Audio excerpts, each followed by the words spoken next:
Amr ibn al-Aas was somebody who converted to Islam later on. He actually went to Medina to convert to Islam with Khalid bin Walid radiallahu. Before that, Amr ibn al-Aas was one of the staunchest enemies of Islam.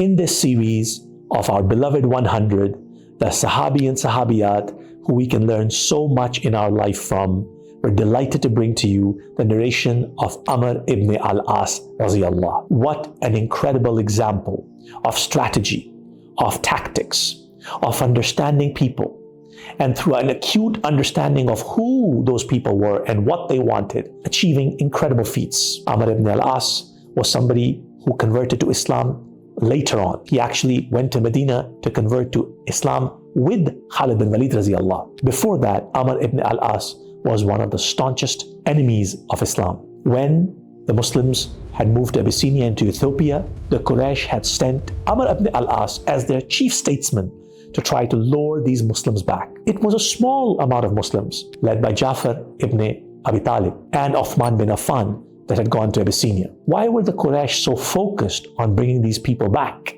Because they realized that this had opened a whole area for Muslims to go into. And because they were threatened by the very existence of Muslims, they wanted to do everything that they could to get the King Najashi to send them back.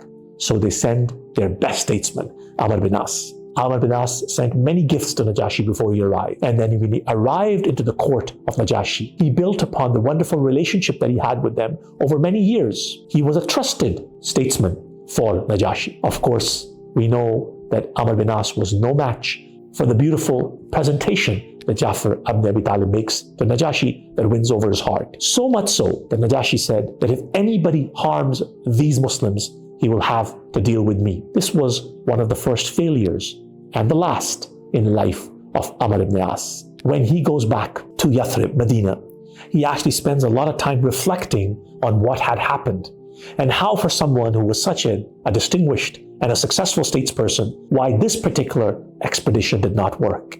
And of course, he comes to the realization that it's because Muslims are driven by something bigger than immediate life gains. They're driven by a bigger purpose, a bigger vision, that he understood this and reverted to Islam. In the Expedition of Dhat, al-Salasil, a very important expedition for Muslims. It was the choice of the Prophet over many other senior Sahabi that Amr bin As would lead this expedition. It was at a very cold time, and when the armies of the Muslims were camped, he would not let them light fires at night. At that time, many of the companions and many of the people in the military did not understand why this was happening. And they complained vociferously, saying, "Why is this happening to us?" Only later on did they realize that the shrewdness, that the wisdom of Amr bin As allowed him to think through this and think that if the Muslims had lit fires, the enemy would have had a better understanding of how much their numbers were. And by the time the Muslims attacked their enemy, they had no idea how many were coming. And of course, we win that expedition, we win that battle. The greatest legacy of Amr bin As, of course, is the opening of Egypt. Today, when you go to Dunya, or Cairo or Egypt, he will find many, many roads, streets, individuals whose name is Amr, named after the wonderful companion of our beloved Prophet Muhammad, Amr ibn As. When he opens up Misr or Egypt for Muslims, he doesn't just collect taxes or take away the wealth of that very rich area. He adds to that wealth. He builds canals. He improves agriculture.